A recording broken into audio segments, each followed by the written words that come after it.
আৰু প্ৰাইম দিল্লী প্ৰথমে দিছো এটা গুৰুত্বপূৰ্ণ খবৰ নাগালেণ্ডৰ মন জিলাত চাঞ্চল্যকৰ ঘটনা সংঘটিত হৈছে ধৰ্ষণকাৰীক চৰম শাস্তি বিহিছে 12 বছৰীয়া ছাত্ৰীক ধৰ্ষণৰ অভিযোগ উত্থাপন হৈছিল ৰাহুল সেন নামৰ এজন যুৱকৰ বিৰুদ্ধে ৰাহুল সেন নামৰ যুৱকৰ বিৰুদ্ধে সেই অভিযোগ উত্থাপিত হৈছিল আৰু তাৰ পাছতে খুটাত বান্ধি উলংগ কৰি শাস্তি প্ৰদান কৰিছে এই দৃশ্যাংশ আপোনালোকে দেখিবলৈ পাইছে আমাৰ হাতত আহি পৰিছে এক্সক্লুসিভ দৃশ্য ৰাহুল সেনৰ ঘৰ ডিব্ৰুগড়ত মন জিলাৰ এক ব্যৱসায়িক প্ৰতিষ্ঠানত কৰ্মৰত অৱস্থাত আছিল খুটাত বান্ধি উলংগ কৰি শাস্তি প্ৰদান কৰিছে মন কৰক এই দৃশ্যাংশ খুটাত বান্ধি উলংগ কৰি এনেদৰে একাংশ লোকে দলবদ্ধভাৱে প্ৰহাৰ কৰিছে ধৰ্ষণকাৰীক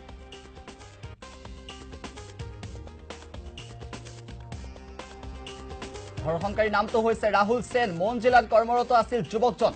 ৰাজহুৱা স্থানত শাস্তি প্ৰদান কৰিছে যুৱকজনক ৰাহুল সেনৰ ঘৰ হৈছে ডিব্ৰুগড় মন জিলাৰ এক ব্যৱসায়িক প্ৰতিষ্ঠানত কৰ্মৰত আছিল যুৱকজন সেই দৃশ্য দেখিবলৈ পাইছে কেনেদৰে স্থানীয় ৰাইজে এইসকল ৰাইজে উত্তেজিত ৰাইজে প্ৰহাৰ কৰিছে গুৰুলা গুৰুলকৈ প্ৰহাৰ কৰিছে নাঙত কৰি এনেদৰে গুৰুলা গুৰুলকৈ প্ৰহাৰ কৰিছে ধৰ্ষণকাৰীক নাগালেণ্ডৰ মন জিলাত এই চাঞ্চল্যকৰ ঘটনাটো সংঘটিত হৈছে ধৰ্ষণকাৰীক চৰম শাস্তি বিহিছে একাংশই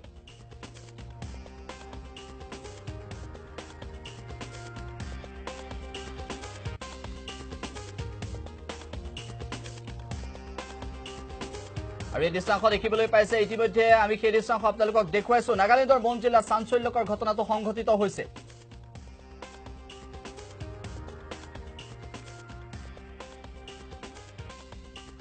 আৰু এই মুহূৰ্তত আমি পোনপটীয়া সম্প্ৰচাৰ যাব বিচাৰিছো আমাৰ চিফ ৰিপৰ্টাৰ দীপক গগৈ আছে হয় দীপক গগৈ ইতিমধ্যে নাগালেণ্ডৰ মন জিলাত যি চাঞ্চল্যকৰ ঘটনা সংঘটিত হৈছে ধৰ্ষণকাৰীক চৰম শাস্তি বিহিছে অসমতো এনেধৰণৰ ঘটনা হৈ থাকে ধৰ্ষণকাৰীক শাস্তি বিহা ঘটনা সংঘটিত হৈ থাকে কিন্তু নাগালেণ্ডত যেনেদৰে শাস্তি বিহিছে স্থানীয় ৰাইজ ওলাই আহিছে ধৰ্ষণৰ বিৰুদ্ধে একত্ৰিত হৈছে কি ক'ব এই মুহূৰ্তত সমুজ্জ্বল আৰু স্মৃতি এক প্ৰকাৰ হিৰণকাৰী ঘটনা বুলি ক'ব পাৰোঁ ডিমাপুৰ কাণ্ডৰ পুনৰাবৃত্তি হোৱাৰ পৰা কোনোমতে ৰক্ষা পৰিছে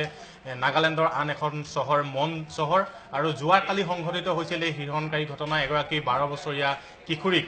ৰাহুল সেন নামৰ ডিব্ৰুগড়ৰ নামৰূপৰ যুৱকজনে মন জিলাত কৰ্মৰত আছিল এখন দোকানত কাম কৰিছিল আৰু তিজিতৰ অটিং বস্তিত কিশোৰীগৰাকী ঘৰ আমাৰ হাতলৈ শেহতীয়াকৈ তথ্য আহিছে সোণাৰী পাঠ্যৱতীত তিজিতৰ অটিং বস্তিত কিশোৰীগৰাকী ঘৰ আৰু অটিং বস্তিৰ পৰা তেওঁ ব্যৱসায়িক দোকান কৰিবৰ বাবে কিশোৰীগৰাকী মনলৈ গৈছিল আৰু সেই মনত ব্যৱসায়ী সূত্ৰে থকা নামৰূপৰ ৰাহুল সেনে ফুচুলাই নি কিশোৰীগৰাকীক অসৎ কাৰ্য চৰিতাৰ্থ কৰিছিল আৰু তাতে ক্ষুণ্ণ হৈ মনৰ ৰাইজ যিদৰে ৰাজপথলৈ ওলাইছে সেয়া আছাম টক্সৰ দৰ্শকে এই মুহূৰ্তত দেখিবলৈ পাইছে এক প্ৰকাৰ হিৰণকাৰী ঘটনা আৰু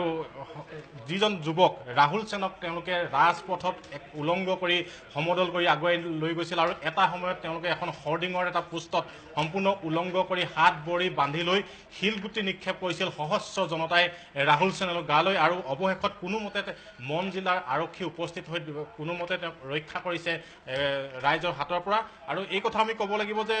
কিছুদিনৰ পূৰ্বে যিহেতু ডিমাপুৰত এনে ঘটনা সংঘটিত হৈছিল বলাৎকাৰীক আৰক্ষীয়ে শাস্তি দিয়াৰ পূৰ্বে স্থানীয় ৰাইজে যেনেধৰণে শাস্তি দিছিল এটা ইলেক্ট্ৰিক পোষ্টত বান্ধি উলংগ কৰি সম্পূৰ্ণৰূপে মাৰপিট কৰি নিহত কৰিছিল সেইগৰাকী বলাৎকাৰীক আৰু অনুৰূপ ঘটনা সংঘটিত হৈছিল কালি এই মন জিলাত